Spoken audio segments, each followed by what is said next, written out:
세상에 떠도는 기묘한 이야기들. 첫 번째 이야기. 집안에 들어와서 내 앞에 서 있던 소름 끼치는 귀신. 저희 가족은 어머니와 저 단 둘뿐이었는데 어머니께서 출장을 가시거나 하면 며칠씩 혼자 지내곤 했습니다. 당시 저는 밤이 무섭다거나 하는 일은 없었고 어머니께서 안 계시는 날이면 밤늦게까지 텔레비전을 보며 놀다가 자곤 했습니다.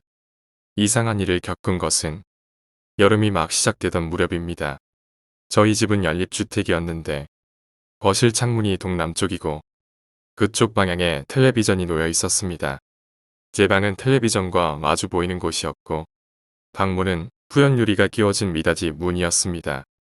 그늘도 어머니께서 안 계셨고 텔레비전을 늦게까지 보다가 방으로 들어가 잠들었습니다.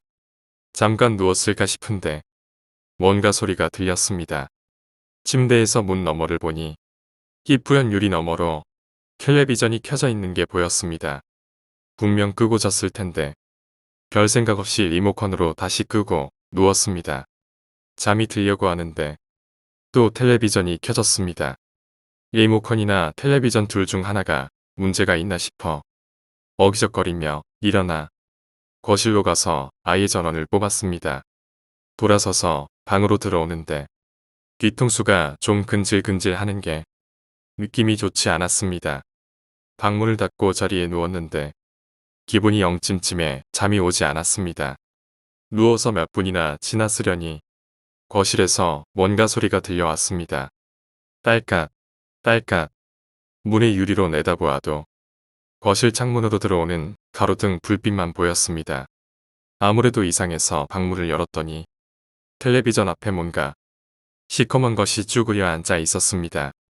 방문을 여는 소리를 들었는지 그것이 뒤를 돌아봤습니다. 그냥 시커먼. 모양도 사람이라고 하기에도 기괴한 그것이 분명 저를 향해 돌아본다. 저는 그렇게 느꼈습니다.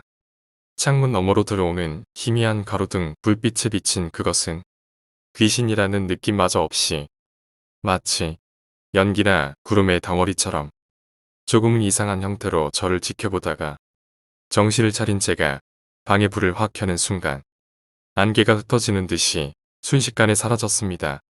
방에서 나오는 불빛으로 조금 밝아진 것이 자세히 보니 텔레비전 아래쪽에 전원 버튼에 덮개 뚜껑이 열려 있었습니다. 아까 딸깍 소리는 그 뚜껑을 열 때, 그리고 전원 버튼을 누를 때 나는 소리였던 것입니다. 두 번째 이야기. 히치하이커에게 당했다. 헤드라이트가 비추기 바로 직전에 당신은 그를 발견했다. 그는 도로 옆에서 엄지를 치켜든 채 차를 태워줄 사람을 구하고 있었다. 평소에 당신이라면 히치하이커들을 보고 그냥 지나쳤겠지만 너무나도 적막한 시골길의 분위기가 그를 그곳에 그냥 내버려두기엔 기분을 꺼림칙하게 만들었다. 당신은 그의 앞에 차를 멈춰 세웠다. 그가 가까이 다가오니 얼마나 그가 고된 길을 겪어왔는지 직감적으로 알 수 있었다. 그는 넉마를 뒤집어 쓴 채 온몸은 상처투성이었고 근 몇 주 동안은 면도도 하지 못한 것처럼 보였다. 어디로 가시는 중이었어요? 당신은 창문을 내리며 그에게 물었다. 형씨가 가고 싶은 곳으로 가요. 그 남자는 누런 이빨을 보이며 미소를 지은 채 대답했다. 당신은 GPS를 체크하고 멀지 않은 곳에 주유소가 있다는 걸 알아챘다. 당신은 히치하이커에게 그곳에서 내리는 건 어떻겠냐고 제안했고 그 또한 동의했다. 당신이 문을 열자 그는 미끄러지듯이 차 안으로 들어와 바닥에 가방을 내려놓았다. 차 안에 퍼지는 냄새에 잠시나마 이 히치하이커를 태우는 것에 대해 다시 생각해보게 만들었지만 당신이 이제는 할 수 있는 거라곤 운전을 하는 것뿐이었다. 당신은 라디오를 틀었지만 차 안은 지지직거리는 잡음으로 가득 찰 뿐이었다. 그래서 성함이 어떻게 되시죠? 당신은 라디오를 끄며 그에게 물었다. 제시요. 당신은 그에게 당신의 이름을 알려주었다. 그에게 알려주려고 했던 것은 이게 전부였지만 어느새 당신은 자신에 대해 더 얘기하고 있는 모습을 발견했다. 당신의 새 직장과 새 집, 그리고 이 도로의 끝에서 자신을 기다리고 있는 다른 모든 것들에 대해서. 그거 멋지군요. 제시는 말하며 미소 지었다. 당신도 미소를 지어 보내자. 제시는 이내 얼굴을 찡그렸다. 당신은 백미러를 흘낏 쳐다보고는 당신의 치아가 누렇게 물들어 있는 걸 발견했다. 얼른 당신은 입을 닫았다. 내 이가 항상 저렇게 나빠 보였었던가. 길 위에 있으신 지는 얼마나 오래되셨어요? 당신은 물었다. 생각한 것보다 훨씬 길게 있었지. 이게 끝나기만을 기다리고 있어. 제시는 창문을 내다보며 말했다. 글쎄요. 그렇게 힘들어 보이진 않는데 말이죠. 당신은 그의 깨끗한 셔츠와 청바지를 바라보며 농담을 했다. 그의 옷은 당신이 걸치고 있는 거적대기하고는 전혀 달랐지만 무엇인가 친숙함이 느껴졌다. 제시가 무언가 중얼거렸다. 턱 수염은 가려워지기 시작했고 당신은 마지막으로 면도했던 때가 언제였는지 기억해내려 했다. 얼굴을 가로지르는 흉터들이 욱신거렸다. 차는 점차 속도를 내기 시작했다. 당신은 속도를 줄이려 했지만 운전을 하고 있는 건 제시였다. 갑자기 차는 주유소의 밝은 불빛 아래 끼익 소리를 내지르며 멈춰섰다.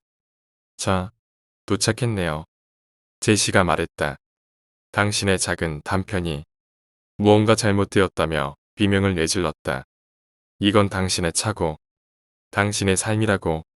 하지만 당신이 한 거라곤 차에서 내려 가방을 끌고 길바닥에 나가는 것 뿐이었다. 행운을 빌어요. 누군가가 곧 당신을 도와주기를 바라겠습니다. 그리고 고마워요. 제시는 차 문을 닫기 전에 말했다. 당신은 그가 차를 몰고 떠나가는 걸 지켜본 뒤에 도로를 향해 엄지를 치켜든 채 차를 태워줄 사람을 구하고 있었다. 세 번째 이야기. 길거리의 사람들. 공원에서 너에게 다가갔을 때 넌 노숙자 신세처럼 보였어. 옷은 다 해지고 눈은 벌겋게 충혈된 채로 코만 훌쩍거렸지.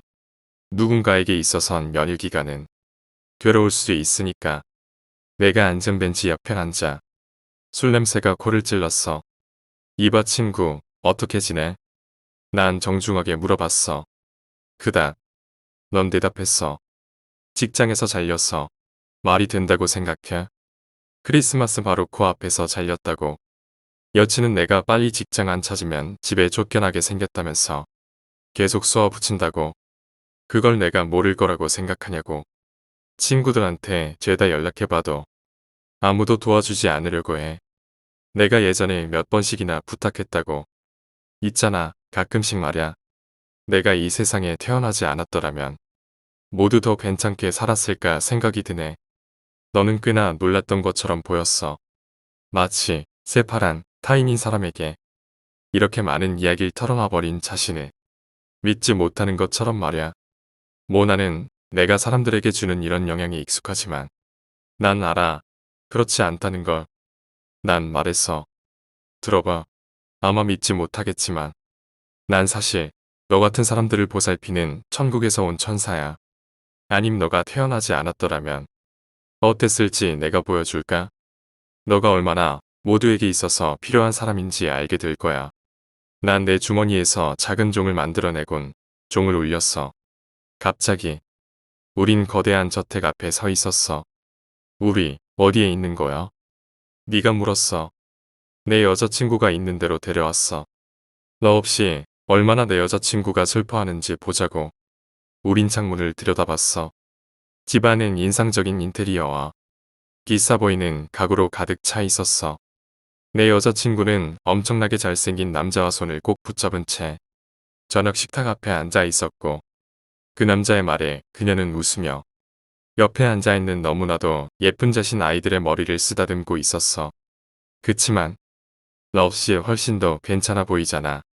넌 충격에 빠진 채 소리를 질렀어. 진짜 미안해. 우리 딴 사람을 봐보자. 내가 다시 종을 울리자. 우린 내 부모님 집 앞에 와 있었어. 그때 너랑 비슷하게 생긴 한 젊은 남자가 집 밖에서 걸어오고 있었어. 저거 내 동생이야. 하지만 그럴 리가 없는데. 내 동생은 몇 년 전에 죽었단 말야.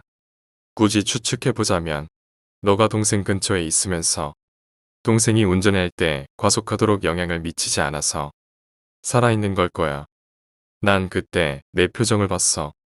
내 부모님이 집 밖으로 나와서 내 동생을 꼭 껴안아주고 미소 짓던 걸 바라보는 너의 표정을. 너에겐 한 번도 그런 식으로 안아주지 않았었는데. 세상에. 빨리 돌아가줘. 제발. 1초라도 더 이상 머무르지 못하겠어. 난 종을 울렸고 우린 너의 존재 때문에 모든 게 더 끔찍해진 이 세계로 다시 돌아왔어. 넌 허겁지겁 달아났고 난 너가 앞으로 어떻게 할지 궁금했어. 야, 총. 아니면 그냥 높은 다리에서 뛰어내릴지도 모르지. 하지만 적어도 내가 이걸 보여준 이상은 넌 더 이상 살아가진 않을 거란 건 알 수 있었어. 그야 아무도 살아남지 못했으니까. 물론 아무것도 사실은 아니었어.